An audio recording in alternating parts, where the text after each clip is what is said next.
हाथरस हादसे के बाद विदिशा में अंतर्राष्ट्रीय कथावाचक प्रदीप मिश्रा की कथा को प्रशासन ने रोका। बाद में समिति ने कथा चालू रखने का लिया निर्णय। विदिशा में पिछले 4 दिनों से शिव महापुराण की कथा चल रही थी। चारों दिन लगातार बारिश होने की वजह से यहाँ कई अव्यवस्थाएं भी नजर आई और आज हाथरस हादसे के बाद विदिशा प्रशासन ने कथा स्थल पर पहुंचकर कथा चौथे दिन ही समाप्त करने के निर्देश दिए और व्यासपीठ से बैठे प्रदीप मिश्रा ने इसकी घोषणा भी कर दी। लेकिन बाद में समिति ने लगातार चर्चा के बाद निर्णय लिया कि कथा बीच में बंद न करके 7वें दिन चलेगी, जिसकी घोषणा बाद में कथावाचक प्रदीप मिश्रा ने मंच से की। देखिए प्रशासन की आपत्ति पर क्या बोले कथावाचक प्रदीप मिश्रा व आयोजक। स्वदेश समाचार के लिए विदिशा से कोमल।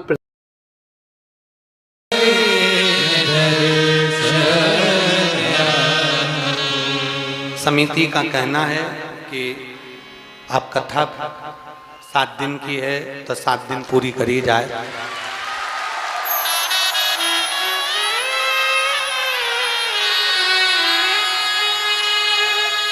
कह रहे हैं प्रशासन भी साथ देगा। हमारा विदिशा का पूरा प्रशासन और विदिशा का एक एक बच्चा इस पूरी कथा में 7 दिन साथ देगा, इसलिए 7 दिन की कथा विदिशा में हो।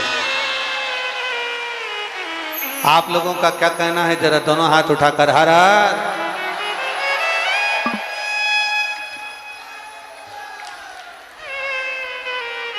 पर निवेदन एक है हमारा कि प्रशासन की जो गाइडलाइन है उस पर जरूर ध्यान दें।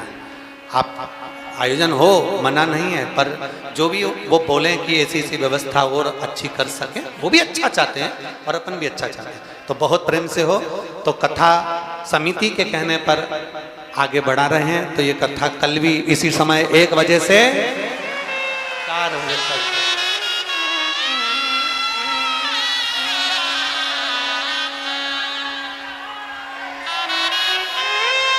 1 बजे से 4 बजे तक कथा का क्रम चालू रहेगा। बड़े भाव से आनंद से माँ पार्वती जगत जननी जगदम्बा अम्बा माता पार्वती जी के सुंदर भाव। माइक बंद करवा दो। बोलो, एक जने पूछ लो कोई भी। चलो, हाथरस वाला जो हादसा हुआ उसको से आप क्या कहना चाहेंगे? श्री शिवाय नमस्तुभ्यम। उत्तर प्रदेश के हाथरस में जो एक घटना घटी है वो बड़ी दर्दनाक घटना है, जिसके अंतर्गत 100 से ज़्यादा भक्त कहीं ना कहीं किसी न किसी रूप में भगवान श्री के चरणों में पहुँचे हैं।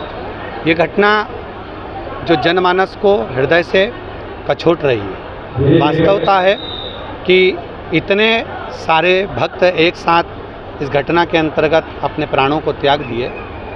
कहीं ना कहीं किसी न किसी रूप में सहयोग की अगर भावना होती तो बहुत सारे लोग बच सकते थे, पर कहीं ना कहीं एक के ऊपर एक बता रहे हैं। हमने तो न्यूज़ चैनल के माध्यमों से ही देखा है कि एक के ऊपर एक लोग गिरते चले गए और उसमें घटना घटी। तो बड़ा दुख है और हृदय से भगवान देवाधिदेव महादेव से प्रार्थना करते हैं कि सभी जीवों को अपनी गति प्रदान करें और जो हॉस्पिटल में एडमिट हैं उनको जल्दी से जल्दी भोलेनाथ शीघ्र उनको स्वस्थ रखे। श्री शिवाय रखने को लेकर एक मंच से 2 बार घोषणा करने की आवश्यकता पड़ी है, क्या बता? देखिए, ये तो समिति के निर्णय हैं। जो समिति ने निर्णय दिया उसके अनुसार ये कार्य हुआ। क्या कुछ अव्यवस्था वगैरह देखी जा रही है? अचानक जो है विचार बदल दिया गया है, इसके पीछे मुख्य वजह क्या है? देखिए, बड़ी सुंदर कथा चल रही है और आज ऐसा लग रहा था कि बारिश बड़ी तेज़ आने वाली है, आंधी तूफान है और ऐसा कोई नहीं चाहेगा कि किसी प्रकार की कोई घटना हो। इसको देखते हुए ये निर्णय हो गया। लेकिन इतने से भक्त हजारों लाखों की संख्या में पंडाल में मौजूद हैं और सभी धर्म प्रेमियों का ये मानना है कि 4 दिन की कथा आज तक हो चुकी है और 3 दिन की कथा और पूरा शहर, पुलिस प्रशासन मिलकर के और सब प्रशासन और धार्मिक लोग, सभी लोग, सब संगठन मिलकर के और एक एक शिव भक्त मिलकर के संभालेगा। तो ये कोई बड़ी बात नहीं है कि कथा रुक जाए। इसलिए सबने निर्णय लिया कि जब एक एक भक्त तैयार है और हमने जब लोगों के उदास चेहरे देखे, आंखों में आंसू देखे, बोल नहीं पा रहे थे लेकिन कह ये रहे हैं कि कथा होना चाहिए, चाहिए। और बोल केवल मैं रहा हूँ, लेकिन आगे से पीछे तक जितने लोग हैं सब ये चाहते हैं कि ये कथा हो।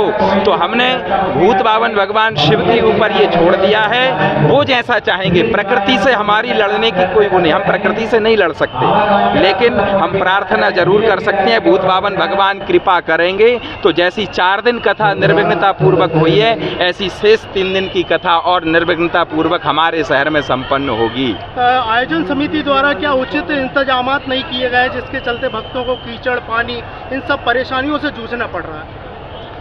देखिए, बारिश का समय है और बारिश में ये सीधी सी बात है, पानी गिरेगा तो कीचड़ हो ही जाती है। लेकिन आप सब पत्रकार बंधुओं से मेरा निवेदन है, आप पहले दिन से देख रहे हैं कैसी मूसलाधार वृष्टि में लाखों लाख भक्त पंडाल के चारों तरफ खड़े थे। यही तो शिव की शक्ति है, यही तो तपस्या का बल है, यही तो भक्ति है। जब भक्तों को कोई असुविधा नहीं है, कहीं किसी को कोई असुविधा नहीं है, हम लोग तो सब मिल कर के, मंडल केवल नहीं, सारे शहर का ये मैसेज है, सब लोग मिल कर के।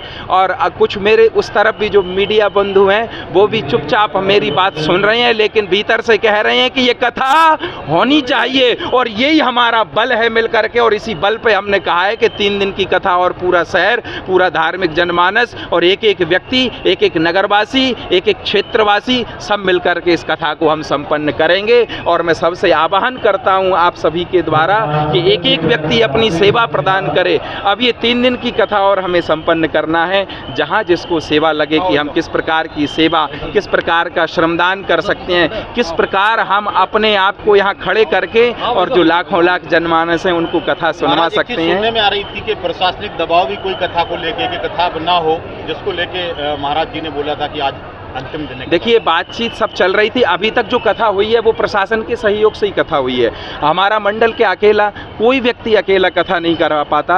अभी तक जो कथा हुई है वो सबके सहयोग से, और आगे भी ऐसा लग रहा था मौसम को देखते हुए और वातावरण को देखते हुए कि कहीं जैसे कल जो घटना घटी है उत्तर प्रदेश में, उसको देख करके सब लोग घबरा गए थे एकदम से, हम लोग भी, कि कोई ऐसी अप्रिय घटना ना हो, और कोई नहीं चाहता कि इस प्रकार की बात हो। इसलिए सभी के सहयोग से 3 दिन और शेष हम अच्छी सुदृढ़ व्यवस्थाएं करेंगे और सुदृढ़ व्यवस्थाओं के साथ में पूरे शहर से आप सभी लोगों से आग्रह करेंगे, सब लोगों के विशेष सहयोग से सब मिलकर के इस कथा को संपन्न करेंगे। जिला प्रशासन के बगैर सहयोग के, उससे पहले ही जिला प्रशासन गेट पे मना कर रहा है, कैंसिल करना, ये हमें जानकारी नहीं है जी। नहीं, कृषि उपज मंडी में कथा होनी थी जिसके होर्डिंग पोस्टर भी लग गए थे अपने, और अचानक ऐसा क्या हुआ कि किसने क्या मना किया कि यहाँ नहीं? अब वो देखिए, जहाँ हमारे यहाँ एक बात कही गई है कि हरी इच्छा भावी बलवाना, जहाँ हरि की इच्छा होगी वहीं तो हम कथा करेंगे। तो जहाँ भूत बावन भगवान को विराजने की इच्छा थी वहाँ विराज गए। अब तो 3 दिन और कथा का आनंद लें और जय जय बम बम भोलेनाथ बोले। कथा को मंगवाई 7 दिन की कथा तो समिति ने बहुत अच्छी व्यवस्था करी, प्रशासन ने इलाज होकर व्यवस्था करा, विदिशा वालों ने बहुत दिन से व्यवस्था करी है। ये प्रकृति की राह है, किसकी चलती है? प्रकृति क्या किसी की चल रही है? उत्तराखंड में पानी हो रहा है, गुजरात में जलवृष्टि हो रही है, सिक्किम में पानी गिर रहा है, तो ये प्रकृति क्या किसकी चलती है? अपार जलवृष्टि होती है, उसके कारण बस ये मिट्टी जो गीली हो जाती है, पानी बहकर अंदर पंडाल में आ जाता है। रुकने वालों को और कथा श्रवण करने वालों को, बुजुर्ग लोगों को चलने में तकलीफ होती है, आने जाने में दिक्कत होती है। इसलिए 7 दिन की कथा को आज चतुर्थ दिवस की कथा पर ही पूरा विराम दिया जाएगा। और हम तो साधुवाद देंगे कि विराम भी हो रहा है तो प्रदोष के दिन हो रहा है, आप खाली नहीं जाओगे। बोल बम का नारा है, विराम भी हो रहा है तो प्रदोष के दिन मेरा बाबा आपके साथ। स्वदेश समाचार के लिए विदिशा से कोमल प्रसाद सैन की रिपोर्ट।